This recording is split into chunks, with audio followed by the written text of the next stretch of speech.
నీకే కృతజ్ఞతాస్తులు స్తోత్రం చెల్లిస్తున్నాం తండ్రి. ఫోన్ కాన్ఫరెన్స్ కాల్లో ఉన్న ప్రతి ఒక్క అయ్యా నీ బిడ్డలందరకు తండ్రి నీవు గొప్ప కృప చూపుతున్నావు, నీకు వందనాలు. అనుదినము నీ సన్నిధానం ఈ రీతిగా మేము కూడుకొనుట ఈ గొప్ప భాగ్యము, ఈ గొప్ప ధన్యతగా మరొకసారి నీకు కృతజ్ఞతాస్తులు స్తోత్రం చెల్లిస్తున్నాం తండ్రి. మాకు నాయన ప్రభువా, నీవు దాచించిన ఆత్మ ఆహారమును మేము వింటుండగా తండ్రి నువ్వు నాతోనే మాట్లాడుతున్నావని, నా జీవితం నేను సరిచేసుకునే బాధ్యత నాకు ఉందని, నీ విలువైన సంగతులకు నైనా నేను చెవియొక్కి ఆత్మతో సత్యముతో నేను ఆరాధించి నీ చెప్పిన ప్రతి ఒక్క మాటను గ్రహించి ఆ ప్రకారం నా బ్రతుకును మార్చుకున్నటకు, సరిదిద్దుకొనుటకు సహాయం అనుగ్రహించమని, పరిశుద్ధంగా జీవించుటకు సహాయం అనుగ్రహించమని సహాయం కోరుచు వింటున్న మా అందరినీ మరొకసారి నీ హస్తాన్ని సమర్పించుకుంటూ ఈ ప్రార్థన నీ ప్రియకుమారుడు మా రక్షకుడు ప్రభు అయిన యేసుక్రీస్తు పేరిట అడిగే కొంచెం నాము తండ్రి. ఆమె మంచిది. దేవునికి మహిమ కలుగాక. మరి దేవుడు మనకి ఇచ్చిన ఈ గొప్ప ధన్యతకి మరొకసారి దేవాది దేవునికి మహిమ ఘనత ప్రభావాలు ఎల్లప్పుడూ కలుగునుగాక. దేవుడు మమ్మల్ని ప్రేమిస్తున్నాడు గనుక మనం ఈ రీతిగా కూడుకుంటున్నాం. దేవుడు కానీ ఈ అవకాశం ఇవ్వకపోతే మనము ఈ గొప్ప భాగ్యాన్ని కోల్పోతామండి. నిజంగా ఇది చాలా ధన్యత అనుకొని ప్రతి ఒక్కరు కూడా మనం భావించాలి. గత ఎన్నో వారం నుండి మనం ఒక వాక్యం నేర్చుకుంటున్నాం. దాని మూల అంశం ఎవరు? ఓకే, మంచిది, సరే మంచిది. మానస్ భాయ్ కూడా లైన్లో ఉన్నారా? ఓకే, కలిపేయండి. మంచిది. దేవునికి మహిమ కలుగాక. గత వారం నుండి మనము ఒక అంశం నేర్చుకుంటున్నాం. ఎవరికైనా గుర్తుందా? ఏంటంటే మనం అంశం పేరు మళ్ళీ చెప్తున్నా, జ్ఞాపకం చేసేస్తున్నాను. మన మూల అంశం అవుతుంది మొదట ఆయన రాజ్యమును ఆయన నీతిని వెతుకుటి అనే అంశం మీద మనం మాట్లాడుకుంటూ కొన్ని నెలల నుండి మనం నేర్చుకుంటున్నాం. యేసు ప్రభు కొండ మీద చేసిన ప్రసంగంలో అనేకలు ప్రజలు వచ్చి ఆయన వాక్యం వినడానికి లక్షల కొలది వచ్చి ఆయన చెప్పే మాటలు వినడానికి ఆతృత కలిగి వచ్చారండి. వచ్చి వింటున్నారు అండి. కొన్ని దినాలు అక్కడ వాక్యం చెప్పడం జరుగుతుంది అండి. ఈ మత్తయి సువార్త 5వ అధ్యాయము, 6వ అధ్యాయము, 7వ అధ్యాయము, ఈ 3 అధ్యాయాలు ఆ కొండ మీద చేసిన ప్రసంగంలే. యేసు ప్రభు ఆ కొండ మీద చేసిన ప్రసంగంలో ఈ 3 అధ్యాయాలు ఆశతో అనేకులు ఆయన మాటలు వినాలి అని ఆశతో వెళ్ళిన వారందరికీ యేసు ప్రభు అక్కడ కొన్ని సంగతులు చెప్తున్నారండి. ఆయన ఏమి చెప్తున్నారు అండి? ఒక మెసెంజర్గా ఏం చెప్తున్నారు? ఆయన ఎక్కడ నుండి అయితే ఏదైతే సమాచారం తీసుకుని వచ్చారో అది ప్రజల మధ్యకి, దేవుని బిడ్డల మధ్యకి ఉంచడం జరుగుతుంది. ఎక్కడి నుంచి తీసుకుని వచ్చారు సమాచారం? ఆ మాటలు ఎవరు చెప్పమని చెప్తున్నారు? తండ్రి అయిన దేవుడు, యెహోవా అంటే తండ్రి అయిన దేవుని చిత్తము నెరవేర్చుటకు తన కుమారుడైన యేసుక్రీస్తు ఈ భూమి మీద వచ్చిన పని ఏంటిది? ఇప్పుడు ప్రతి ఒక్కరము మనము ఏదో ఒక పని మీద వెళ్తామండి. ఇప్పుడు మనం ఉద్యోగులకు వెళ్ళిపోతాం, పనులకు వెళ్తాం, కూలి పనికి వెళ్తాం. చాలామంది వివిధంగా ఉన్నారు. వారు వెళ్ళిన ఉద్దేశం ఏంటిది? వెళ్ళి 8 గంటల్లో, 10 గంటల్లో, 12 గంటల్లో వెళ్ళి పని చేసి రావడము.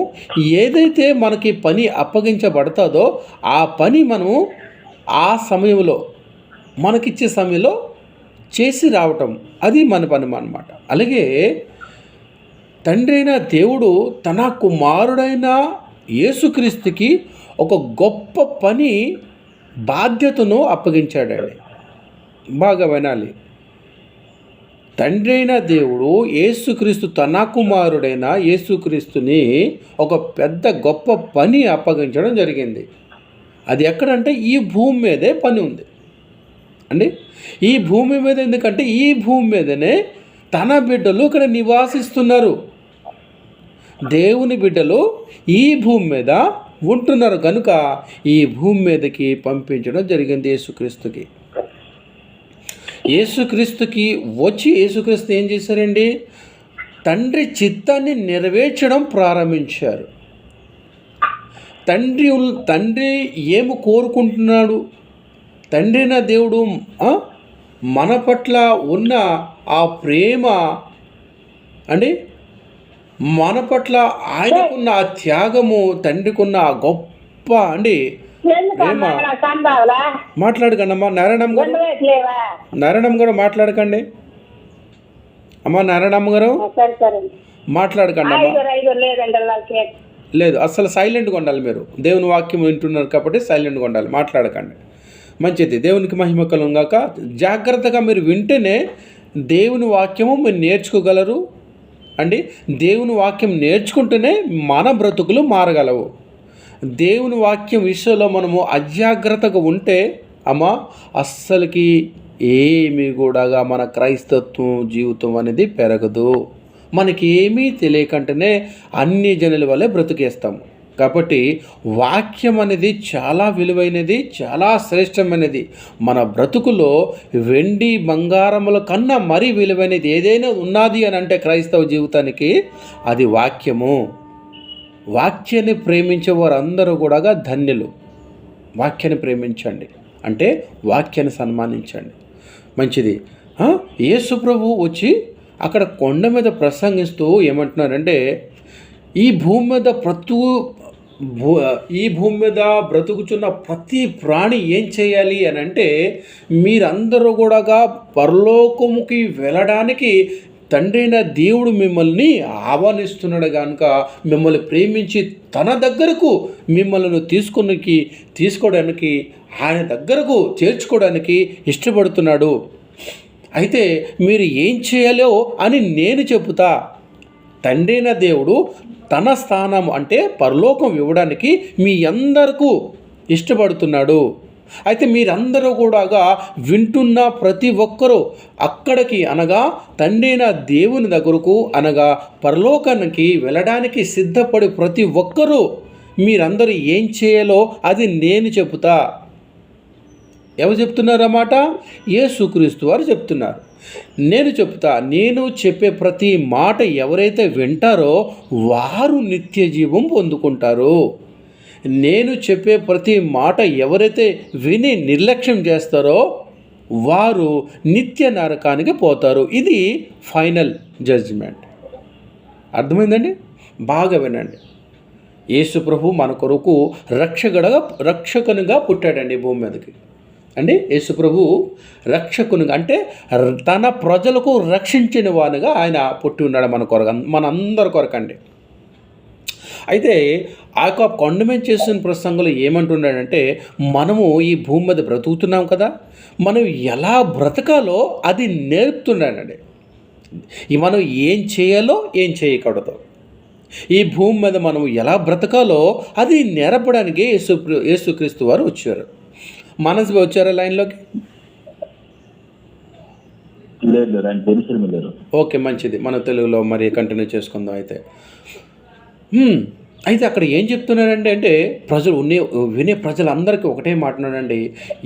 మనము అక్కడ కొన్ని సంగతులు చెప్తున్నారండి. కొన్ని సంగతులు అక్కడ 3 అధ్యాయాలు మనము చూసుకుంటే మనము భూమి మీద ఎలా బ్రతకాలో, ఎలా బ్రతుకుతే మనము తండ్రి యొద్దకు అనగా పరలోకానికి చేరగలమో అది స్పష్టంగా ఆ 3 అధ్యాయాలే తెలిపేశారండి. ఆ 3 అధ్యాయాల్లోనే ఎలా బ్రతుకుతే మనము పరలోకానికి వెళ్తామో ఆ 3 అధ్యాయాలు తెలిపేశారు. మనకు కొన్ని ఆ చెప్పిన 3 అధ్యాయాల్లో కొన్ని ప్రాధాన్యతలు ఏవైతే ముఖ్యమైనవో అది మనం వినుకుంటూ వస్తున్నాం. మొట్టమొదటిగా మనం విన్నాము, పరలోకం వెళ్ళడానికి మనము ఈ భూమి మీద ధన్యతను సంపాదించుకోవాలి, లేకపోతే ధన్యులు కావాలి. అంటే నా కొరకు శ్రమపడేవారు ధన్యులు, నా కొరకు హింసింపబడిన వారు ధన్యులు అండి, నా కొరకు అనేకులు చోట అండి చంపబడిన వారు ధన్యులు. అని మన మత్తయి సువార్త 5వ అధ్యాయంలో కనిపిస్తాయి ఆ మాటలని. ఎందుకంటే మనము ఏ రీతిగా మనము ఈ భూమి మీద యేసుక్రీస్తు బ్రతికాడో అలా బ్రతుకుతే అది ధన్యులకు లెక్కగా వెళ్తుంది. ఆ ధన్యులే పరలోకం వెళ్తారని స్పష్టంగా మొట్టమొదటిగా ఆయన ప్రాధాన్యతలో ఆయన చెప్పారండి. రెండోదిగా మనం ఈ లోకానికి ఉప్పుగా ఉండాలి, ఈ లోకానికి వెలుగుగా ఉండాలి అని రెండో ప్రాధాన్యతలు చెప్పారు. నేను చెప్పాను, మనం వివరిస్తే సమయం సరిపోదు, అందుకోసము మీకు షార్ట్ లైన్గా చెప్పుకుంటూ వివరించుకుంటూ వెళ్ళిపోతున్నాను. రెండోదిగా ఏం చెప్పారండి, మనము ఈ భూమి మీద వెలుగుగాను ఉప్పుగాను ఉండాలి. ఉప్పు అంటే ఏంటిది చెప్పాను, వెలుగుగా ఎలా జీవించాలని చెప్పాను, మీకు జ్ఞాపకం ఉంటుంది. మూడో ప్రాధాన్యత ఏం చెప్పారు, మన సహోదరులకి ఎలా ప్రేమించాలి, సహోదరులు ఐక్యత కలిగి ఉండాలి, సహోదరులు సన్మానించాలి, సహోదరులకి మూర్ఖుడా లేకపోతే చెడ్డ మాటలు మనం అనరాదు. మూడో ప్రాధాన్యతగా చెప్పారు. అలాగే మీరు లోకానికి అంటే నాలుగోది మనం నాలుగోది చూస్తాం ఏంటంటే, నీ కళ్ళు అంటే కేవలం పరలోకంలో ఉండాలి. నీ మోహపు చూపు నిన్ను నరకానికి తీసుకుని పోతుంది, కాబట్టి నీ నేత్రంలో చక్కగా ఉండాలి అని నేర్చుకున్నాం. అది ప్రాధాన్యతలు, ఇవి చాలా విలువైనవి. ఇవన్నీ చేయమని యేసు ప్రభు మనకు చెప్తున్నారనమాట. ఆ తర్వాత మనం 5వ ప్రాధాన్యత నేర్చుకున్నాం, నీ శత్రువును కూడా క్షమించాలి, శత్రు కొరకు ప్రార్థన చేయాలి. అలాగే 6వది కూడా మనం నేర్చుకున్నాం ఏంటంటే, నీ మాట అవునంటే అవును, కాదంటే కాదు. అంటే ఒట్టులు పెట్టుకోనవద్దు. ఆకాశం తోడు, భూమి తోడు, ఆ తల్లి తోడు, నాన్న తోడు, ఈ ఒట్లు పెట్టు కనుక నీ మాట అవునంటే అవును, కాదంటే కాదు, యథార్థంగా జీవించు భూమి మీద అని ప్రాధాన్యత మనకు నేర్పారండి. అలాగనే నీ ధర్మకార్యములు చేయనప్పుడు మనుషులకు కనబడవలనని నువ్వు చేయరాదు, వద్దు. నీవు ఏది ఇచ్చినా కూడా రహస్యమందు చూచుచున్న దేవుడు చూస్తున్నాడు చాలు అనే విధంగా నువ్వు ధర్మకార్యములు చేయవలను అని ప్రాధాన్యత మనం చెప్పారండి. అర్థమవుతుందా? ఈ 7వది అయిపోయింది. 8వ ప్రాధాన్యత ఏం చెప్పారంటే, ప్రార్థన కోసం చెప్తున్నారండి. ఈ ప్రతిదీ కూడా ప్రాధాన్యతలు, ఒక్కొక్క ప్రాధాన్యత చాలా విలువైనది మన జీవితానికి, అంటే మన జీవితాలు మార్చే ప్రాధాన్యతలు. అది వినుకుంటూ మనం పోవటం కాదు, వినుకుంటూ మన జీవితాన్ని మార్చుకుంటూ మన జీవితాన్ని సరిదిద్దుకుంటూ పోవాలి. ఇది పరలోక యాత్ర. అర్థమైందండి? ఆ రోజుల్లో మోషే ఇజ్రాయేలు ప్రజలను ఐగుప్తు నుండి కానాను దేశమునకి ఎలాగైతే ఆ ప్రయాణంలో వెళ్తున్న కాలము మనం జ్ఞాపం చేసుకుంటే, ఈరోజు కూడా మనము ఒక ప్రయాణంలో ఉన్నాము, మనము యాత్రికులుగా ఉన్నాము అండి. మనకంటూ ఒక లక్ష్యం ఉంది, మనకంటూ ఒక కిరీటం ఉంది, మనకంటూ ఒక సింహాసనం ఉంది, మనకంటూ ఒక సొంత ప్లేసు ఉంది. అక్కడికి మనం చేరాలి అని అంటే ఈ యాత్రలో మనము కొనసాగించుకున్న యాత్రలో మనము ప్రతి ప్రాధాన్యతను పాటించుకుంటూ దాన్ని మన జీవితాన్ని కొనసాగించుకుంటూ ఆ ప్రయాణంలో యేసుక్రీస్తు మార్గంలో నడుచుకుంటూ పోవాలి. అందుకు ప్రతి ప్రాధాన్యత మనము మన జీవితంలో జరుగుచుకుంటున్నామా, మనము ఆ యేసు ప్రభు చెప్పిన ప్రతి ప్రాధాన్యత వింటూ దానికి ప్రాధాన్యత ఇస్తున్నామా లేదా, అంటే న్యాయం చేస్తున్నామా లేదా, అలాగ బ్రతుకుతున్నామా లేదా, అది మనం చూసుకుంటూ ప్రయాణించాలి. అందుకు మనం ఎవరము? యాత్రికులము. గమనించండి, పరలోక యాత్రికుల మనము. కాబట్టి మనం వినిన ప్రతీది కూడా మర్చిపోక, దేవుడు ఈరోజు ఈ ప్రాధాన్యత విషయం మాట్లాడారు కాబట్టి నేను అలాగ ఉండాలి అని తీర్మానం చేసుకోవాలి. ఇప్పుడు మనము 8వ ప్రాధాన్యతలు ఉన్నాం. 8వ ప్రాధాన్యతలో యేసుక్రీస్తు వారు ప్రార్థన విషయంలో చెప్తున్నారనమాట.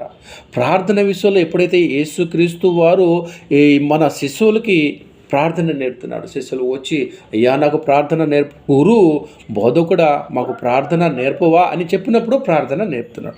అచ్చా, ఈ ప్రార్థన విషయంలో కొన్ని పాయింట్లు మనం విన్నాం. ఏంటిదండి? యేసు ప్రభు తన శిష్యులకు చెప్పిన ఆ ప్రార్థన విషయంలో కొన్ని పాయింట్స్ మనం విన్నాం. మొట్టమొదటిగా ఏం విన్నాం?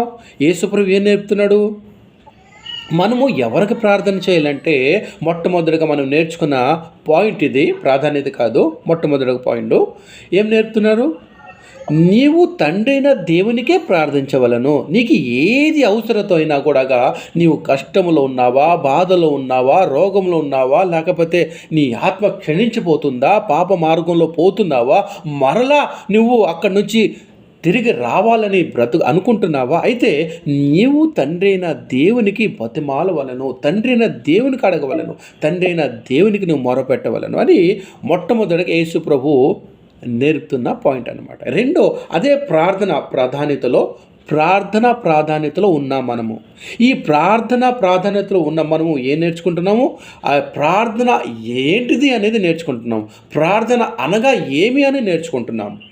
రెండోది ఏం చెప్పారండి? ఆయన నామము మనము ఘనపరిచిన వారుగా ఉండాలి. రెండో పాయింట్ అంటే ఆయన నామం అంటే ఏంటిది? మర్చిపోకండి. నామం అనగా ఏంటిది? ఎవరైనా ఒకరు చెప్పగలరా? నామము, మనము ఆయన నామాన్ని ఘనపరిచే వారుగా ఉండాలి, మహిమపరిచే వారుగా ఉండాలి.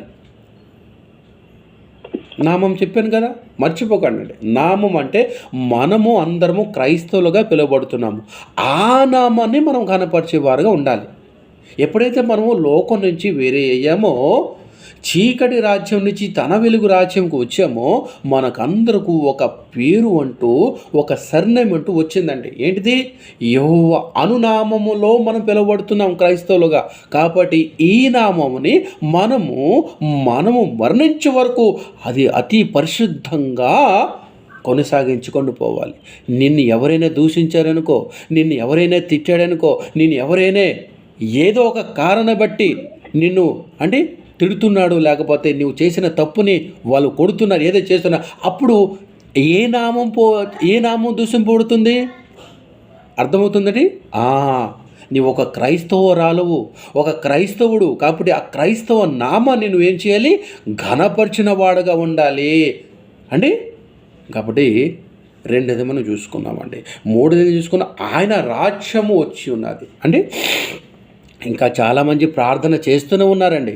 తెలియక యూదులు ఇంకా యేసుప్రభు వస్తాడనే ఎదురు చూస్తున్నారు. ఇజ్రాయిల్లో ఉన్న యూదులు ఇప్పటి వరకు కూడా యేసుప్రభు వస్తాడు, ఇంకా రాలేదు అంటే మా రక్షకుడు వస్తాడు అని ఎదురు చూస్తున్నారు.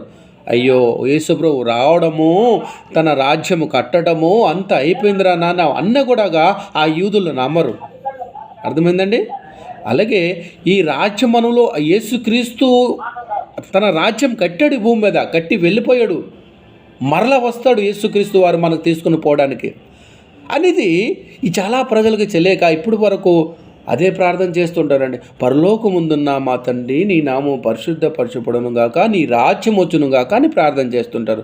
ఇంకా ఏంటిదండి ఆ ప్రార్థన అంటే తెలియదు వారికి, ఇంకా జ్ఞానం లేదు వారికి, ఇంకా వాక్యం అనే జ్ఞానం లేదు. అందుకోసం చాలా చర్చలంట మీరు వినే ఉంటారు, ఈ ప్రార్థన చేస్తుంటారు. ఇంకా రాజ్యము వస్తుందండి. మరి ఎందుకు చేస్తున్నారంటే వారికి ఇంకా దేవుని వాక్యం తెలియదు. ఎందుకు తెలియదంటే వాక్యానికి శ్రద్ధ చూపట్లేదు అనమాట. నువ్వు వాక్యానికి శ్రద్ధ చూపితే వాక్యం నీకు అర్థమవుతుందండి. వాక్యానికి శ్రద్ధ చూపకపోతే నీకు వాక్యం అర్థం కాదు. ఇంకా ఎందుకు ఎలా ప్రార్థన చేస్తారంటే వాళ్ళకి అర్థం కాక. మీరు ధన్యులండి, తెలియని సంగతులు మీరు తెలుసుకుంటున్నారు. చాలామందికి తెలియదు సంగతులు, సత్యవాక్యములు తెలియదండి సరిగ్గా. మీరు కొద్దిమంది అయినా కూడా మీరు ధన్యులు. సర్వసత్య వాక్యములు మీరు తెలుసుకుంటున్నారు. మీరు చాలా భాగ్యవంతులండి, మీరు చాలా భాగ్యవంతులు. కాబట్టి మనం ఆయన రాజ్యంలో ఉన్నాము, ఇంకా రాజ్యం వచ్చునుగా కానీ ప్రార్థన చేయకూడదు. ఓకే, 4వ పాయింట్లో ఏం నేర్చుకున్నాము? ఆయన చిత్తము పరలోకముందు ఎలాగైతే నెరవేర్చబడుతుందో భూమి మీద కూడా అలాగే నెరవేరాలి. నిన్న శాంత్యక్క కూడా ఇదే విషయంలో మాట్లాడారు. శాంత్యక్క గుర్తుంది కదా? పరలోకంలో తండ్రి చిత్తం ఎలాగైతే నెరవేర్చబడుతుందో ఆయన మాట అంటే మాట, దేవదూతలు గజ గజ గజ గజ ఉనికి ఎప్పుడు నాకు ఏ ఆజ్ఞ ఇస్తారా అనేది ఎదురు చూస్తారు తండ్రి యొక్క మాట కోసం. ఎలాగైతే పరలోకంలో ఆయన చిత్తం నెరవేర్చిందో భూమి మీద కూడా ఉన్న మన పట్ల ఆయన చిత్తం నెరవేర్చాలని అంటే అది యేసు ప్రభువు మనకు తెలియజేస్తున్నాడండి. అర్థమవుతుందా? నా తండ్రి చిత్తం ఎలాగైతే పరలోకం నెరవేర్చబడుతుందో, ఆయన మాట చెప్పితే ప్రతి ఒక్కరూ లోబడవలసిందే, ఆయన ఆజ్ఞకు ప్రతి ఒక్కరికి తల వంచవలసిందే. అలాగే ఈ భూమి మీద ఉన్న మీరందరి పట్ల ఆయన చిత్తము నెరవేర్చబడాలి, ఆయన చెప్పితే మీరు వింటే మీరు బ్రతుకుతారు అని నేర్పుతున్నారండి ప్రాధాన్యతలో. ఈ 8వ ప్రాధాన్యతలో నేర్పుతున్నారు. ఏంటిది? ఆయన చిత్తానికి మీరు లోబడండి. ఎవరి చిత్తానికి? తండ్రి అయిన చిత్తానికి మీరు లోబడండి, ఆయన చెప్పింది చెయ్యండి. అర్థమైందండి? మనము చాలా సంగతులు నేర్చుకోవాలండి. ఇంకా 5వది మనం నేర్చుకుంటున్నాము, మా అనుదిన ఆహారము మాకు దయచేయము. మనం దీన్ని గురించి కూడా నేర్చుకున్నాం. 5వ పాయింట్ ఏం నేర్చుకున్నాం? ఎలాగా మనము ఆకాశ పక్షులు చూడండి, అవి ఇత్తు కోయవు, అయినను పరలోకముందున్న తండ్రి వాటిని పోషిస్తున్నాడు కదా, మీరు వాటికన్నా బహు శ్రేష్ఠులు కారా? కనుక మనము ఎప్పుడు కూడా ఏం తిందుమా, ఏం ధరించుకుందుమా అని చింతలో మీరు ఉండకండి. మనం ఏ పనిలో ఉండాలి? తండ్రి దేవుని పనిలో మనం ఉండాలండి. ఏం తిందుమా, ఏం ధరించుకుందామా అని మర్చిపోండి. అది యేసుప్రభు మనకి ఇచ్చిన ధైర్యము. మీరు మర్చిపోండి, మీకు పోషించేవాడును నేను, అంటే మీకు పోషించేవాడు తండ్రి నా దేవుడు. కాబట్టి మీరు ఈ లోకములో ఎలా సంపాదించాలి, ఏం గణించాలి, ఎలా సంపాదించుకోవాలి, ఏం తెలియనని దానికోసం మర్చిపోండి, దేవుని కోసం బ్రతకండి అని యేసు ప్రభు మనకి 6వ ప్రాధాన్యతలో నేర్పారండి. ఓకే, 5వ ప్రాధాన్యత. 6వ ప్రాధాన్యతలో ఏం నేర్పారు? 5 అయిపోయింది. 6వ పాయింట్ ఇది ప్రాధాన్యత కాదండి. ఈ 6వ పాయింట్ మనం నేర్చుకుంటున్నాము మత్తయి సువార్త 6వ అధ్యాయము 12వ వచనం. ఇప్పుడు చదవండి. ఇప్పుడు 6వ పాయింట్ మనం వినబోతున్నాం. షార్ట్లో చెప్తాను, బాగా అర్థం చేసుకోండి, విని ఆ ప్రకారం మనం జీవించుకునేందుకు ప్రయత్నించండి. 6:12 మత్తయి సువార్త 6:12. మా రుణములను క్షమించున్న ప్రకారము మా రుణములు క్షమించుము. ఇది 6వ పాయింట్ అండి. ప్రార్థనలో 6వ పాయింట్కి వచ్చాం. ఈ 5 పాయింట్లు మనము మన జీవితంలో ఉన్నాయా లేవా చెక్ చేసుకుంటూ వెళ్ళాలండి. మనము ఇప్పుడు యాత్రికులము అని మర్చిపోకూడదు, మనము పరలోక యాత్రికులమని మర్చిపోకూడదు. ఇజ్రాయేలు ప్రజలు ఎలాగైతే ఆ యాత్రలో చాలామంది కోల్పోయారు. ఎందుకు కోల్పోయారు? మోషే గారు చెప్పింది వెనక కోల్పోయారు. అంటే మోషే గారికి ఎవరు చెప్పారు? తండ్రి అయిన దేవుడు ఏదైతే మోషే గారికి చెప్పారో అది ప్రజలకు చెప్పడం జరిగింది. ప్రజలు వెనక కూలిపోయారు, అంటే నశించిపోయారు. ఇప్పుడు అదే సిచ్యుయేషన్ ఉందండి మన మధ్యలో. తండ్రి అయిన దేవుడు యేసు ప్రభు వారికి ఏదైతే చెప్పమని మనకు పంపించారో అది యేసు ప్రభు ప్రాధాన్యతలో చెప్పారు కొండ మీద చేసిన ప్రసంగంలో. అది మనం విని ఆ ప్రకారము ఈ పరలోక యాత్రలో మనం ఉన్నాము. కాబట్టి ఆయన చెప్పింది ప్రతిది కూడా చాలా విలువైనది. అది మనం వినుకుంటూ మన జీవితాల్లో ఆ వాక్యములు, ఆయన చెప్పిన ప్రాధాన్యతలు మన జీవితంలో కొనసాగించుకుంటూ, మన జీవితాన్ని సరిదిద్దుకుంటూ, మన జీవితాన్ని మార్చుకుంటూ, ఆయనకి అనుకూలంగా బ్రతుకుతూ మనము ప్రయాణించాలి. ఒకవేళ ప్రయాణంలో తప్పుగా అయిందనుకోండి, ఏమవుద్ది? యాక్సిడెంట్. మొన్న యాక్సిడెంట్ అయింది కదా, ట్రైన్ యాక్సిడెంట్ మన విశాఖలో చాలామంది చనిపోయారు. మొన్ననే జరిగింది ఆంధ్రాలో, చాలామంది చనిపోయి. ఎందుకండి అండి? ఏదో ఒక తప్పు జరిగింది అక్కడ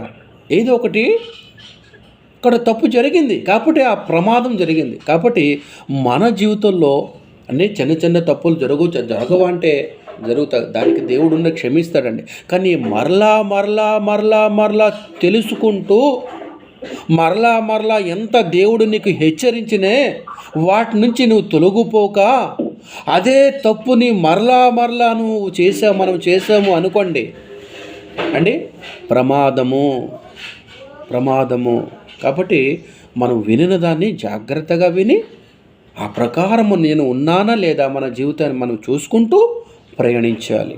అప్పుడు మన ప్రయాణము చక్కగా చేరవలసిన చోటుకు చేరుతుంది. లేదా మధ్యలో ఆ ట్రైన్ యాక్సిడెంట్ అయినట్టుగా అయిపోతుందండి. కాబట్టి జాగ్రత్తగా వినాలి మనం. ఇప్పుడు మనము ఈ ప్రార్థనిధులు వినుకుంటూ ఈ ప్రార్థనలో 5 పాయింట్లు మనం విన్నాం. ఈ 5 పాయింట్లు మనలో ఉన్నాయా లేదా అది మనం చూసుకుంటూ ఇప్పుడు 6వ పాయింట్కి మనం వెళ్ళబోతున్నాం. ఈ 6 పాయింట్లు ఏముంది? ఇది చాలా చాలా విలువైనది, మరి చాలా ప్రతి ఒక్క మనుషునికి భయపెట్టేది, లేకపోతే ప్రతి ఒక్క మనిషినికి చాలా ఆలోచించవలసిన మాట అండి. ఇది చాలా మందికి అంటే ఆలోచిస్తారన్నమాట. ఇది చేయగలనా అని భయపడుతుంటారు. ఏంటంటిదండి?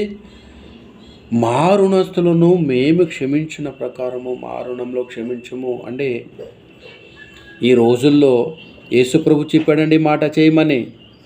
జాగ్రత్తగా సుమి. యేసుప్రభు చెప్పాడంటే మన రాజు చెప్పాడు. రాజు ఆజ్ఞమని వినటము మన క్షేమము. ఈ రోజుల్లో తండ్రి కుమారుని క్షమించని రోజులండి ఇవి. ఒక సహోదరుడు మరొక సహోదరుని క్షమించని రోజులు. ఒక కుమార్తె ఒక తల్లిని క్షమించని రోజులు. ఒక చెల్లి ఒక అక్కను క్షమించని రోజులు ఇవి. మరి ఎలాగండి ఈ మాట యేసుప్రభు అంటాడు అంటే మా రుణస్తులను మేము క్షమించిన ప్రకారము మా రుణము క్షమించమంటే నీకు ఎవరు కూడా శత్రువుగా ఈ భూమి మీద ఉండకూడదు అనేది స్పష్టంగా యేసుప్రభు చెప్తున్నారండి. మనం క్షమించగలుగుతున్నామా? క్షమిస్తేనే క్షమించబడతావు. క్షమించితేనే క్షమించబడతావు అని స్పష్టంగా యేసుప్రభు మనకు చెప్పారండి.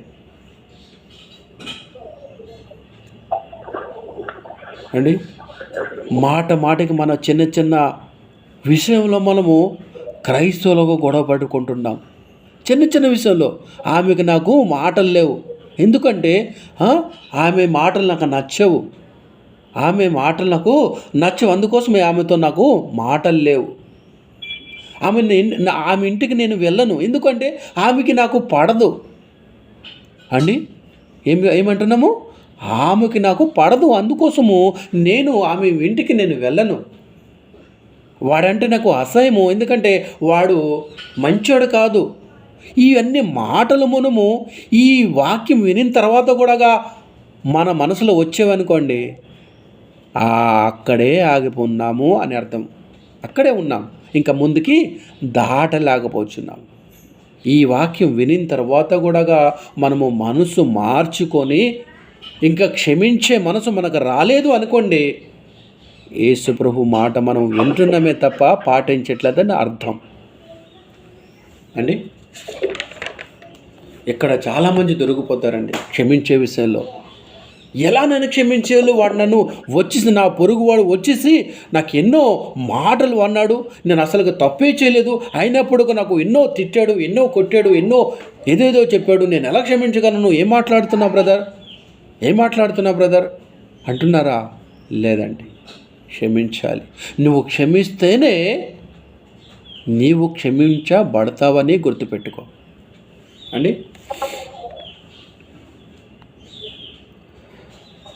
మన ఎదుటివాడు చిన్న తప్పులు మన విరోధంగా చేసినప్పుడు మనము వారికి క్షమించలేకపోతున్నాము. మరి గొప్పవి ఎలాగా గొప్ప వచ్చినప్పుడు ఎలా క్షమించగలము? మరి గొప్ప వస్తాయి, మన ఎదుటికి వస్తాయి, అప్పుడు మనం క్షమించగలమా? చిన్న వాటినే క్షమించినప్పుడు ఎలాంటి గొప్ప వస్తాయి. ఒక ఉదాహరణ మీకు చెప్తానండి. మంచి చక్కటి ఉదాహరణ చెప్తాను. ఈ వాక్యానికి ఆ ఉదాహరణ సరిపోద్దండి. క్షమించడం అంటే ఏంటిదో, అది ఎంత త్యాగకరమైనదో మీరు ఈ యొక్క ఉపమానము లేకపోతే ఒక స్టోరీ చెప్తా మీకు అర్థమైపోద్దండి. క్షమించడం అంటే అది ఎంతవరకు ఉండాలనేది యేసు ప్రభు చెప్పిన మాటకు ఎంత లోతైన అర్థము, లేకపోతే దాన్ని ఎంతగా మనం కేర్ తీసుకోవాలనేది అర్థమవుతుంది. ఒక కుటుంబానికి మీకు పరిచయం చేస్తాను. ఒక కుటుంబం, ఆ కుటుంబము మిషనరీ కుటుంబం అండి. దేవుని సేవకులు, దేవుని సేవ చేసే కుటుంబం, మిషనరీ కుటుంబం. ఆస్ట్రేలియాలో ఆ కుటుంబము ఉండేదండి. ఆస్ట్రేలియా నుండి మన ఒరిస్సా ప్రాంతానికి వెనుకున్నారండి ఆ కుటుంబం. ఒరిస్సా ప్రాంతానికి వెనుకొని మనోహర్పూర్ లేకపోతే మనోహర్పూర్ అనే ఊరు, మహిర్భంజ్ అనే ఊరికి వచ్చారు. ఎందుకు? కుటుంబం వచ్చింది దేవుని సేవ చేయటానికి. దేవుని సేవ చేయటం, దేవుని సేవ అంటే దేవుని బిడ్డలకు సేవ చేయటానికి. అంటే అక్కడ మహిర్భంజ్లో వచ్చి మహిర్భంజ్ వచ్చి మనోహర్పూర్లో ఒక కుష్ఠాశ్రయం కట్టి అనేకులకి సేవ చేసేవారండి ఆ కుటుంబం. ఆయన పేరు గ్రాహం స్టాన్. ఆ వ్యక్తి దేవుని సేవకు సమర్పించుకొని ఆ కుష్ఠాశ్రమం ఒక కట్టి అనేకులండి కుష్ఠులంటే తెలుసు కదండి.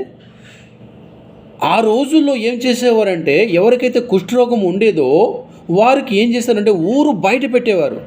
మా ఊర్లో మా వీధిలో ఉండడానికి వీలు లేదు, నువ్వు బయటికి ఎక్కడో అడవులలో బ్రతుకు గ్రామానికి బయటికి వెళ్ళి బ్రతుకు అని తరిమేసేవారు అన్నమాట. ఆ తరిమేసిన వారిని వేరే చేసేవారిని అందరినీ ఈ యొక్క గ్రాహం స్టాన్ గారు ఏం చేసేవారంటే ఒక ఆశ్రయం కట్టి అక్కడికి పిలిపించి వాళ్ళకి మంచి ట్రీట్మెంట్, మంచి మందులు రాసి మంచిగా ట్రీట్మెంట్ చేసేవారు. ఆ దేవుని మాటలు చెప్పుకుంటూ వారికి ఒక ఆశ్రయం కలిగించారండి. మంచి సేవ. కుష్ఠులకి ఆ యొక్క పుండుల మీద తన చేతులతో మొత్తం గాయాల మీద మందులు రాసుకుంటూ ఆ మలం రాసుకుంటూ అయ్యో ఎంత సేవ చేశారు ఆ కుటుంబం. ఆ కుటుంబంలో 5 ఉంటారండి. భర్త, భార్య, 3 పిల్లలండి. వారికి 3 పిల్లలు, 2 కుమారులు, 1 కుమార్తె. తన భార్య గ్లాడీస్ అని ఆమె భార్య పేరు. ఆమె కూడా ఆ భర్త పనిలో బాగా సహాయకారి అయి పని చేస్తుంటుంది. ఏంటిది? కుష్ఠరోగులకి సేవ చేస్తుంటుందండి. ఆమె కూడా కుష్ఠరోగులకి మందు రాయడం, భర్తతో కలిసి సేవ చేస్తుంటుంది. ఆ సేవ చేసే ఆ కుటుంబము ఎంతగో ఒరిస్సా ప్రజలకి మేలు చేయడానికి వచ్చి తన కుటుంబాన్ని తన బంధువులకు మర్చిపోయి తన ఊరిని విడిచిపెట్టి ఎంతో కష్టపడుతుందండి. 1965లో వచ్చిన వారు 1982లో ఆ సేవ చేయడానికి మొదలుపెట్టారు ఒరిస్సాలో. పిల్లల పేర్లు, ఆమె పెద్ద కుమార్తె పేరు ఎస్తేరు, మరి 2 కుమారుల పేరు అవుతుంది. ఒక అతని పేరు ఫిలిపు, ఇంకొక అతని పేరు తిమోతి. ఈ 34 సంవత్సరాలు వారి ఒరిస్సా ప్రాంతంలో సేవ చేస్తే 34 సంవత్సరాలండి. ఆయన వచ్చిన మొదలుకొలితే తన పిల్లలు పెరుగుని కొలితే సేవ చేస్తూనే ఉన్నాడు. అనేక ఆత్మలకు సంపాదించాడు. దేవుని వాక్యం ప్రకటించుకుంటూ సత్య మార్గమును చూపుకుంటూ ఎంతో సేవ చేసిన ఆ కుటుంబము దుష్టులకు సేవ చేసుకుంటూ తన జీవితాన్ని త్యాగం చేసుకున్నాడండి. తనకంటూ ఏం లేదండి. ఆస్ట్రేలియా అంటే మామూలు అండి. ఆస్ట్రేలియా అంటే గొప్ప మహానగరం ఆస్ట్రేలియా, మీరు వినే ఉంటారు. అలాంటి మంచి నగరాన్ని విడిచిపెట్టి మహిర్భంజ్ అనే ఒక గ్రామము ఏముంటుందండి అక్కడ? చెప్పండి, ఏముంటుందని అక్కడ బస చేశారండి? దేవుని సేవ చేయడానికి, దేవుని ప్రజల సేవ చేయడానికి ఆ యొక్క గొప్ప మోషే గారు ఎలాగైతే ఆ భవనాన్ని, రాజభవనాన్ని పెంట కుప్పగా చూసుకున్నాడో పౌలు గారు కూడా అలాగే తన మహా అధికారాన్ని, గొప్ప వాదని, ఒక ధనాన్ని విడిచిపెట్టి దేవుని ప్రజలతో ఉండడానికి ఆ యొక్క ధనాన్ని, ఆ యొక్క కోటాన్ని ఏం చేసుకున్నాడు? పెంట కుప్పతో సమానం చేసుకున్నాడు. ఈ వ్యక్తి కూడా ఆ ఇద్దరు సాదృశ్యంగా ఉన్నాడండి. తన గొప్ప ఉద్యోగాన్ని, గొప్ప తన పదవిని, గొప్ప తన గ్రామాన్ని, గొప్ప తన ఆస్ట్రేలియా అంటే మహానగరాన్ని ఎంత చక్కగా ఉండే ఊరిని విడిచిపెట్టి ఏమీ లేని చోటకు వచ్చి బ్రతకడము, దేవుని ప్రజలతో సేవ చేయడం అంటే ఇది ఎంత గొప్ప త్యాగమో మనం తెలుసుకోవాలండి. ఎందుకు చెప్తున్నాను ఈ మాట? ఆయనకి ఎందుకు పరిచయం అంటే మారుణస్తులను మేము క్షమించున్న ప్రకారము మారుణములో క్షమించము. దీనికి ఆ స్టోరీకి కనెక్షన్ ఉంది. ఈ స్టోరీకును యేసు ప్రభు చెప్పిన మాటకును కనెక్షన్ ఉంది, సంబంధం ఉంది. మీరు జాగ్రత్తగా వింటే అర్థమవుతుంది. ఒక రాత్రి వాళ్ళు ఏం చేస్తారంటే ఆ యొక్క ఆశ్రయం నుండి వాళ్ళ ఇంటికి ప్రయాణిస్తున్నారండి. ఎవరు? 2 కుమారులు, తన నాన్న డాడీ గారు గ్రామ్స్టన్ గారు, తన 2 కుమారులు. ఎవరు? Philip, Timothy. ఆ వ్యాన్లో తిరిగి వస్తున్నారు, ఇంటికి వచ్చేస్తున్నారు. ఆశ్రయం నుండి ఇంటికి వస్తున్నారు.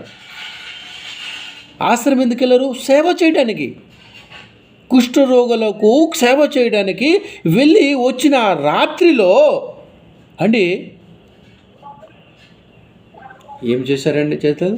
ఈ ఆర్ఎస్ఎస్కు సంబంధించిన ప్రజలు, దేవునికి వ్యతిరేకమైన ప్రజలు అండి ఆ వ్యాన చుట్టూ మూసేశారండి. మత సంబంధకులండి, మతానికి విరోధముకు నడిచిన వారు వీరు, మత ఛందస్వాదులు వీళ్ళు. వీరేం చేశారు? ఆ వ్యాన్ చుట్టూ ఉండి ఆ వ్యాన్లో ఉంటుండగానే నాన్నని 2 కుమారుల్ని అండి పెట్రోల్ పోసి ఆ వ్యాన్ మీదకి నిప్పు వేసేసారండి. నిప్పు. అయ్యో, మేము చేసిన తప్పేంటిది? మేము ఏం చేసాం మీకు? మాకు వదిలేయండి, మా పిల్లలు కాలిపోతారంటే వదలలేదండి. రాక్షసులుగా, క్రూరులుగా వాళ్ళు బ్రతుకుండగానే ఆ వ్యాన్ని తగలబెట్టారు. వాళ్ళు అరుస్తున్నారు, అయ్యా కాపాడండి, అయ్యా వదిలేయండి, మీకేం చేసాము, వదిలేయండి, మాకు వదిలేయండి అన్న కూడా ఈ క్రూరులు వదలలేదండి. క్రూరమైన స్వభావం గల వారు వదల్లే, కాల్చేశారు. వ్యాన్తో పాటు వాళ్ళు లోపటే ఉన్నారు. దిగక ఇంక ముందే వారు వ్యాన్తోనే కాల్చేసి అండి ఆ వ్యాన్లోనే ముగ్గురు కాలి చనిపోయారండి. ముగ్గురు నాన్న 2 కుమారులకి అగ్నితో కాల్చేశారండి.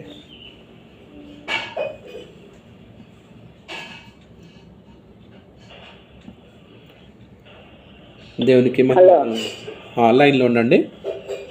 అగ్నితో కాల్చేశారండి. చనిపోయారండి ముగ్గురు చనిపోయారు. ఆ తర్వాత ఏం జరిగిందో తెలుసండి? ఆ ముగ్గురు చనిపోయిన తర్వాత అండి రాష్ట్రపతి అన్నాడు, ఇది ఘోరమైన ప్రమాదము, ఇలాంటిది తప్పు ఎక్కడ కూడా జరగకూడదు. వీటిని మన పుస్తకాల్లో రాయండి అని చెప్పారండి రాష్ట్రపతి. అబ్దుల్ కలాం గారు అప్పుడు ఆ రోజుల్లో రాష్ట్రపతిగా ఉండేవారు. ఇది చాలా ఘోరమైన ఇలాంటి క్రూరత్వమా మన దేశ ప్రజలకు ఉందా? ఇలాంటి క్రూరత్వమా? వారు చేసిన తప్పేంటిది? వారు చేసిన నేరం ఏంటిది? ఎందుకు ఇలా చేశారు? అప్పుడు మీడియా వాళ్ళందరూ వచ్చేసి తన భార్యకు, తన కుమార్తెకు వచ్చేసి ఇది చాలా ఘోరమైన ప్రమాదము, జరగకూడనిది జరిగింది. వారందరూ కూడా మరి చాలామంది వ్యతిరేకంగా వెళ్ళినప్పుడు ఆ చంపిన వారందరికీ అరెస్ట్ చేశారండి పోలీసులు. కాల్చి చంపిన వారందరికీ అరెస్ట్ చేసేశారు. అరెస్ట్ చేసి అడుగుతున్నారు, వీరిని ఏం చేయాలి తల్లి? ఎవరిని అడుగుతున్నారు? గ్రామ్స్టన్ ఒక భార్యను అడుగుతున్నారు ప్రజలు, మీడియా. నీవు ఏమి చెప్తే తల్లి ఈ కూరులకి మేము అలాగ చేస్తాము? రోడ్డు మీద కాల్చి చంపేమంటావా? లేకపోతే అందరూ చూచుచుండగా వీళ్ళకి ఉరిపోసి చంపేమంటావా? తల్లి నువ్వు ఏం చెప్తే అది చేస్తాం. నీ బిడ్డలు, నీ భర్త ఏ తప్పు చేయని వారికి వీరు క్రూరత్వం కాల్చి చంపేశారు. చెప్పు తల్లి, ఏం చెయ్యాలి? ఎవరిని అడుగుతున్నారు? గ్రామ్స్టన్ యొక్క భార్యను అడుగుతున్నారు మీడియా వాళ్ళు. ప్రజలు, వారికి సపోర్ట్గా ఉన్న ఈ భారతదేశం యొక్క మినిస్టర్స్, అధికారులు ఏం చెప్తే అది చేస్తాము. నువ్వు చెప్పు, ఏం చేయమంటావు? వీళ్ళు కూర్లకి ఏం చేయమంటావు? నువ్వు ఏం చెప్తే మేము అలాగే చేస్తాము అనినప్పుడు ఆ తల్లి ఏం సమాధానం ఇచ్చిందో తెలుసండి?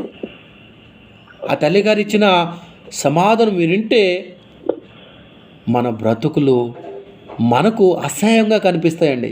చీ నేను ఎలాగ బ్రతుకుతున్నానా, నా ఎదుటి వాడినే క్షమించలేకపోతున్నా అనే ఫీలింగ్ మనకు వస్తుందండి. ఏమన్నదో తెలుసా? నా యేసుక్రీస్తు ఏమన్నాడో తెలుసా? మీడియాకి చెప్తుందండి. నా యేసుక్రీస్తు అన్నారు, నీ శత్రువుకైనా నువ్వు క్షమించు, అప్పుడు నీవు క్షమించబడతావు అని యేసు ప్రభు నా కుటుంబానికి చెప్పిన ఆ బోధ నాలో ఉంది గనుక నా భర్తకు నా పిల్లలకు చంపిన వారిని క్షమించండి. ఎంత గొప్ప మాట అండి! చెప్పగలరా ఎవరైనా ఈ మాట? ఏమన్నదండి? నా భర్తను నా పిల్లలను చంపేవారిని విడిచిపెట్టేయండి, క్షమించండి, నేను క్షమిస్తున్నాను మనస్ఫూర్తిగా. అయ్యో బాబు, ఆలోచించండి ఒకసారి. మనం వారి భర్తను పిల్లలను చంపిన వారిని విడిచిపెట్టేయమంటుందండి. లూకాసు వార్త 17వ అధ్యాయము 3వ వచనం. లూకాసు వార్త 13వ అధ్యాయము 3వ వచనం అండి. తన భర్తను పిల్లలను చంపిన వారిని క్షమించమంటుందా? ఎలాంటి మనసు ఈ తల్లిది? ఎలాంటి మనసు ఈ తల్లిది? గ్లాడిన్స్ తల్లి పేరు. క్షమించమన్న. చదవండి లూకాసు వార్త 17వ అధ్యాయం 3వ వచనం.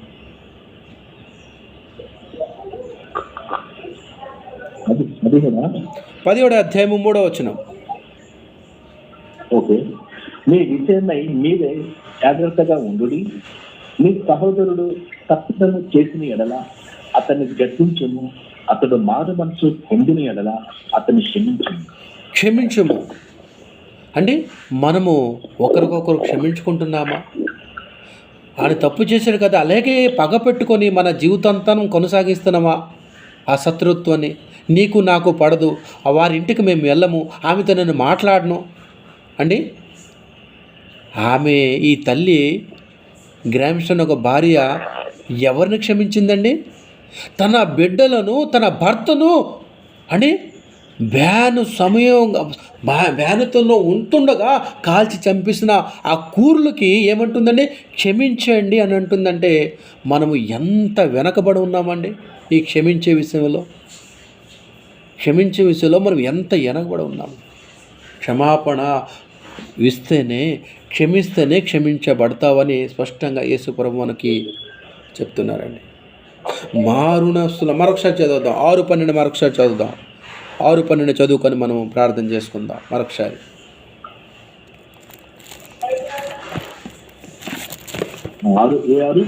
మత్తయి సువార్త 6:12 మరొకసారి చదువుకొని మనము ప్రార్థన చేసుకుందాం.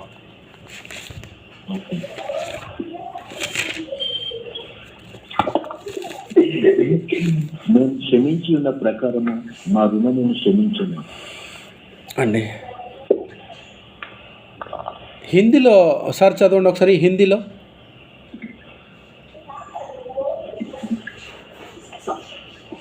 బాగుంటుంది, అర్థమైనట్టుగా ఉంటుంది. హిందీ లేకపోతే ఒరియా ఉందండి. హిందీ నా దగ్గర బైబిల్ లేదండి. ఓకే. అపరాధికు లేకపోతే అపరాధికు ఉంటుంది. మన అపరాధం, మన పట్ల చేసిన అపరాధులకు మనం ఏం చేయాలి? క్షమించాలి.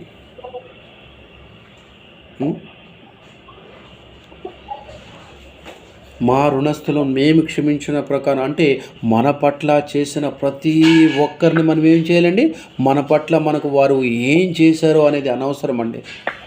మన డబ్బుని దోచుకున్నారా, లేకపోతే మనం నేరం చేయనప్పుడు కూడా వారు వచ్చి మన తిరగబడి మనం కొట్టారా, మనకు అన్యాయం చేశారా, మోసం చేశారా అండి? ఏమి చేశారో మనకు అనవసరం అండి, అనవసరం. క్షమించేయాలి అంతే.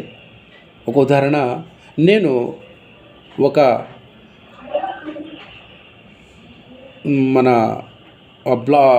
దుకాణంలో ఆమెకి నేను ఎంతో హెల్ప్ స్టాఫ్ విషయంలో హెల్ప్ చేసుకుంటూ వచ్చానండి. ఆమె వ్యాపారం పెంచట్లో నేను సహాయపడ్డాను. ఆమె తిరిగి వచ్చేసరికి ఏం చేసిందంటే నన్ను పక్కన పెట్టి నా- నాకు కొన్ని డబ్బులు ఇవ్వాల్సింది ఉన్నది అనుకుని అది గమనించి నన్ను పక్కన పెట్టి నేను అప్పగించిన కొన్ని ప్రజలకు ఆమె ఆ, ఆ బ్లౌజ్ అంటానమాట కమిషన్ ఉంటుంది అనమాట.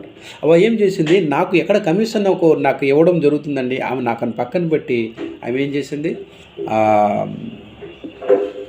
ఈయన పక్కన పెడితే మరి కమిషన్ ఉండదు కదని పక్కన పెట్టేసి మరి వాళ్ళతో అంటే ఆ వ్యాపారం అనమాట. అంటే ఒక పీస్కి అమ్మితే 100 రూపాయలు 200 ఇలాగ ఉంటుంది అనమాట. అంటే నాకు అన్యాయం చేసింది, ఓకే పర్లేదు. మరి నేను దాన్ని నాకు అన్యాయం చేసేదానికి మళ్ళీ తిరిగి నేను ఆమెకి అన్యాయం చేయాలా? లేదండి. మన పట్ల ఎవరు ఏ అన్యాయం చేస్తే వదిలేండి, ఓకే దేవుడు చూసుకుంటాడు. నన్ను మోసం చేశాడో వదిలే, దేవుడు చూసుకుంటాడు. మనం మాత్రం క్షమించే మనసు మనకు ఉండాలి. ఈ చిన్న చిన్న వాటిలే మనం క్షమించినప్పుడు ఇలాంటి తల్లి తీసుకున్న పెద్ద నిర్ణయం చూడండి, తన భర్తను పిల్లలను చంపిన ఆమెను క్షమించమని అంటుందంటే మరి ఈ వాక్యానికి ఆమె ఆడిన మాటకు ఆ కుటుంబానికి సంబంధం లేదా? అదిగోండి, ఆ గ్రామ్స్ అనే ఒక కుటుంబం లెక్క మన జీవితంలో ఉన్నాయా లేదా? లేకపోతే అలాగ ఉండాలి, అలా బ్రతకాలి. అప్పుడే దేవుడు మన జీవితాన్ని చూసి మెచ్చుకుంటాడు. మంచిది, దేవునికి మహిమ కలుగాక. వీటి కోసం అనేక సంగతులు ఉన్నాయి, సమయం లేదు కాబట్టి తత్వరం మనకు సమయం దొరకని కొలది దీనికోసం మళ్ళీ మాట్లాడుకుందాం. ఇచ్చిన సమయం బట్టి దేవునికి కృతజ్ఞతాస్తులు స్తోత్రం చెల్లిస్తూ మరి సమయించిన ధర్మవృధరికి వందనాలు చెల్లిస్తున్నాం. మరి తిరిగి ధర్మవృధరికి సమయాన్ని అప్పగిస్తున్నాం. అందరికీ వందనాలు. ఓకే, మంచిది, దేవునికి స్తోత్రం కలుగును కాక. మరి ఈరోజు దేవాది దేవుడు మనతో మాట్లాడిన మరి సంఘటన, అది జరిగిన పరిస్థితి ఎటువంటి పెద్ద ఒక మరి ఈ లోకంలో